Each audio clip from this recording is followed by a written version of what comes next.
চলো, খুবই গুরুত্বপূর্ণ ভিডিও নিয়ে চলে আসলাম। সেটি হচ্ছে বেবি ডক্টর। আমার মনে হলো ভিডিওটি বানানো দরকার আছে, সেই ক্ষেত্রে নিজে থেকেই এই ভিডিওটি বানালাম। সেটি হচ্ছে বেবি ডক্টর। কোনো বাবা মায়ের বাচ্চার যদি শরীর খারাপ হয়ে যায়, সেক্ষেত্রে বেস্ট বেবি ডক্টর রিকমেন্ড চায়। তো আমার মতে মনে হয় এই ডক্টরটি ভালো। ডক্টর শান্তনু ঘোষ, বাউরিয়া স্টেশনের ঠিক উল্টো দিকে বাড়ি আছে। বাড়ির সাথে চেম্বারে বসে, সকালবেলা 9টা থেকে বসে, এমনকি সন্ধেবেলা বিকালে বসে। সে বিকালে যেটা বসে সেটা হচ্ছে সিনেমা হলের উল্টো দিকেই বসে। এটি হচ্ছে সেই ডাক্তারবাবুর চেম্বার। এখানে সবাই এসে বসারও সুবিধা আছে, কোনো অসুবিধা নেই, এবং খুবই বড় জায়গা। এটি পুরোটি ডাক্তারবাবুর জায়গা। এমনকি ডাক্তারবাবু ফিস আহামরি খুব বেশি নেয় না, 400 টাকা ফিস নেয়। আর ওষুধ একজন যে অনেক করে ওষুধ লেখে সেরকম না, খুব জরুরি প্রয়োজন মতোই ওষুধ লেখে। কম ওষুধে কাজ ভালো করে, আমার মতে মনে হয় কম ওষুধে ভালো কাজ করে। এটি হচ্ছে সে ভেতরে ডাক্তারবাবুর চেম্বার। খুবই ভালো ডাক্তারবাবু, বাচ্চাদের জন্য খুবই ভালো কাজ করে। আমার মেয়ের শরীরটি হঠাৎ খারাপ হয়ে যায়, সেই ক্ষেত্রে আমি বিকেলবেলা দোকান থেকে বেরিয়ে পড়লাম বাউরিয়া স্টেশনের ওখানে। তো সন্ধ্যেবেলা বসে 7টা থেকে, সকালবেলা বসে সকাল 9টা থেকে।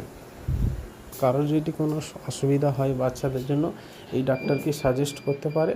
আমার মতো মনে হয় ভালো ডাক্তার। কার কীরকম লাগবে জানি না।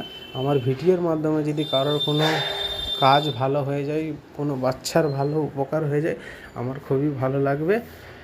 এমনকি এই ডাক্তারবাবু খুবই ভালো রেকমেন্ডও দেয়, আর বাচ্চাদের জন্য খুবই ভালো। তো এই হচ্ছে সেই ডাক্তারবাবুর ভেতরে চেম্বার। আমার ডাক্তারবাবুকে দেখানো হয়ে গেছে, আমি বেরিয়ে পড়লাম। তো আমি, আমার ওয়াইফ, আমার মেয়েকে নিয়ে বেরিয়েছি আজকে ডাক্তারবাবু দেখাতে। আমি বাইক নিয়ে এসেছি। আমি যেহেতু বাইক নিয়ে এসেছি, তো আমি বাইকের রাস্তা দিয়ে নলপুর হয়ে বাউরিয়া স্টেশন, নলপুর স্টেশনের গা দিয়ে সারেঙ্গার ওপর দিয়ে বেলতলা হয়ে চাপাতলা রোড ধরে এসেছি। তো আমার মতে মনে হয় ডাক্তারবাবুটি ভালো।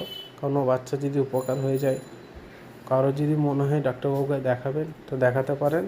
শনিবারে যতটা সম্ভব শনিবারে বসেন না ডাক্তারবাবু, বাকি প্রতিদিনই বসে।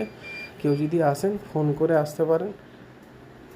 ওই ডাক্তারবাবুর চেম্বারের ওখানে আসবেন, নাম্বার নিয়ে যোগাযোগ করে নেবেন, ফোন করে আসবেন, দেখাতে পারেন। লাইক আর সাবস্ক্রাইব